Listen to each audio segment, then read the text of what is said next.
You know, it's like when you see your lover every day and you think about what would happen if I just stopped seeing them for a week, right? Imagine your lover stopped seeing you for a week, right? It will hurt. But when you see them again, it's almost like it's almost like you're seeing them with a fresh eye. Their presence will become poeticized simply because of absence. 1943, the Argentine military overthrew the government. A popular 48-year-old colonel, Juan Perón, was named Secretary of Labor and Social Affairs. Perón was a widower who had a fondness for young girls. At the time of his appointment, he was involved with a teenager, whom he introduced to one and all as his daughter. One evening, in January of 1944, John F. Kennedy presented himself as a figure of chivalry, noble, brave, charming. Pablo Picasso was not just a great painter with a thirst for young girls. He was the Minotaur of Greek legend, or the devilish trickster figure that is so seductive to women. These associations should not be made too early. They're only powerful once the target has begun to fall under your spell and is vulnerable to suggestion.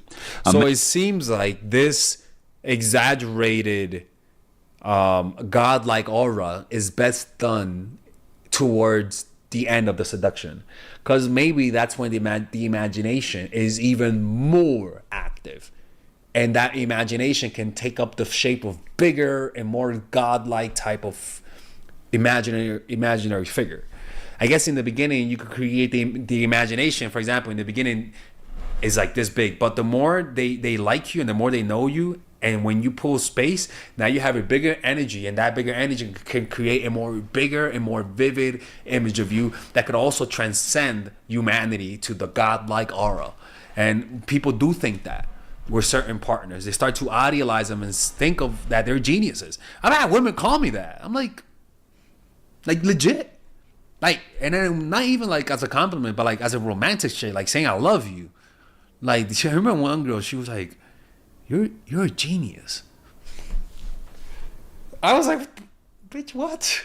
I just, no. But I didn't say no, but I was like, thank you. But I felt weird in that, right? What he is saying is don't object to those types of projections. Let them think that, because it'll run wild in their minds. Man who had just met Cleopatra would have found the Aphrodite association ludicrous, but a person who is falling in love will believe almost anything. The trick is to associate your image with something mythic through the clothes you wear, the things you say, the places you go. In Marcel Proust's novel Remembrance of Things Past, the character Swann finds himself gradually seduced by a woman who is not really his type. He is an aesthete and loves the finer things in life. She is of a lower class, less refined, even a little tasteless. What poeticizes her in his mind is a series of exuberant moments they share together, moments that from then on he associates with her. One of these is a concert in a salon that they attend, in which he is intoxicated by a little melody in a sonata. Whenever he thinks of her, he remembers this little phrase. Little gifts she has given him, objects she's touched or handled, begin to assume a life of their own. Any kind of heightened experience, artistic or spiritual, lingers in the mind much longer than normal experience. So, meditating with the person, even going to a meditation retreat, honestly, doing any psychedelics with the person, going on roller coaster rides with the person, experiencing a near-death experience with the person, or even you being the source of a heartbreak in a physical way where they're with you and you're breaking their heart, is also a source of that, and that creates a poetization of you. You must find a way to share such moments with your targets, a concert, a play, a spiritual encounter, whatever it takes, so that they associate something elevated with you. I remember I had a girl who did Reiki with me. She did Reiki to me, and I was very skeptical about it, and I let her do it, and I'm not gonna lie, to this day I've never felt so present in my life. Colors became so vibrant. And when she finished, when I looked at her, yes, to this day there's an image that I see of her, and I see her in a calm way, like just calm, the sun hitting her, and it was almost like a strong presence. I never thought about it, but it happened after that experience, right? It was so intense.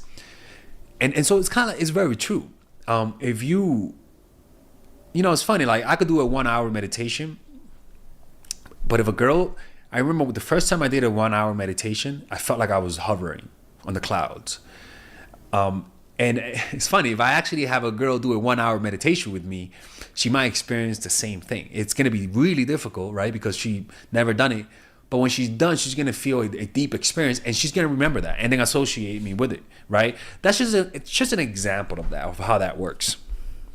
Shared moments of exuberance. And that's why elevated. That's why spiritual teachers have so much power over their pupils. And that's why you have to be careful if you teach spirituality, because there's a lot of sexual energy that could infiltrate itself like a Trojan horse through those channels, and that could actually hurt the person that you're trying to help. And that's why that sexual energy is not allowed there, and that's why it's so seductive.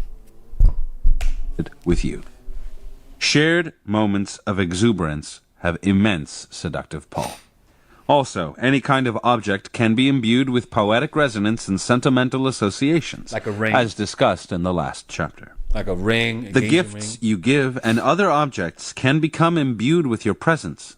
If they are associated with pleasant memories, the sight of them keeps you in mind and accelerates the poeticization process. Like a good example is Polaroid camera, like Polaroid photos, and you give to people. That's an example. Or even the photos you take in a photo booth. Although it is said that absence makes the heart grow fonder, an absence too early will prove deadly to the crystallization process. Like Eva Peron, you must surround your targets with focused attention, so that in those critical moments when they're alone, their mind is spinning with a kind of afterglow. Do everything you can to keep the target thinking about you. Letters, mementos, text messages, gifts, unexpected meetings, all these give you an omnipresence. Everything must remind them of you. Finally, if your targets should see you as elevated and poetic, there's much to be gained by making them feel elevated and poeticized in their turn. The French writer Chateaubriand would make a woman feel like a goddess. She had such a powerful effect on him. He would send her poems that she supposedly had inspired. To make Queen Victoria... With me, it could be doing a drawing that she inspired, or even painting her. That is actually a real thing, where a lot of painters will tell you that a lot of the models end up falling in love with the painter because the painter paid so much attention to the drawing that it seduced them, right? Feel as if she were both a seductive woman and a great leader, Benjamin Disraeli would compare her to mythological figures and great predecessors, such as Queen Elizabeth I. By idealizing your targets this way, you will make them idealize you in return, since you must be equally great to be able to appreciate and see all of their fine qualities. Oh my God, this actually happened to me a few times where women did that. Oh. They will also grow addicted to the elevated feeling you give them. Reversal. It might seem that the reverse tactic would be to reveal everything about yourself, to be completely honest about your faults and virtues. This kind of sincerity was a quality Lord Byron had. He almost got a thrill out of disclosing all of his nasty, ugly qualities, even going so far later on in his life as to tell people about his incestuous involvements with his half-sister. Holy shit. This kind of dangerous intimacy can be immensely seductive. The target will poeticize your vices and your honesty about them. They will start to see more than is there. I'm not gonna lie, this is actually very true. This is actually very true, man. I've experiences in my life. I can't say exactly what they are, but I've definitely. This is actually very true. Look, man. We all have traits that that if people know, they may find it unattractive, right? I have those traits too. But what I've noticed in my life is that with my romantic partners, there's almost like it doesn't hurt. It'll hurt if I meet a girl as a friend, and I do notice they tend to judge you more. Romantic partners, it's fucking weird. They don't tend to judge you as harshly, which is kind of interesting. In other words, the idealization process is unavoidable. The only thing that cannot be idealized is mediocrity. But there is nothing seductive about mediocrity. There is no possible way to seduce without creating some kind of fantasy and poeticization. Mm-hmm. And that's how you do it, man. Chapter 30. All right, people. So hopefully you guys enjoyed this. All right, if you guys enjoy these videos about stoicism, dating, relationships, self-help, moving up in life, I would recommend you guys check out some of my courses that I have for sale. These courses are courses for men and women. For example, Nice Girl, Nice Guy is a course about how to become more assertive. Natural Chemistry is a course for women that I have on how to develop strong relationships.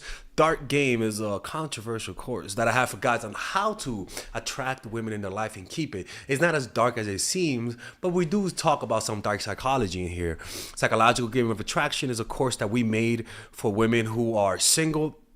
And as you see, we have a course about how to develop charisma, emotional mastery, which is a course about how to develop a meditation practice and how to improve your emotional life, to become more resilient, to not let rejection hit you so hard, to be able to bounce back from failure. I have a course called Nice Guy, which is a course for guys who are single and guys who want to be able to develop more assertiveness training, right? Most of these courses come at $99. And there you could also purchase the bundle where you guys can purchase all of the courses in one go at a discounted rate, right? We have a bundle for women and a bundle for men. So click in the description down below to check them out.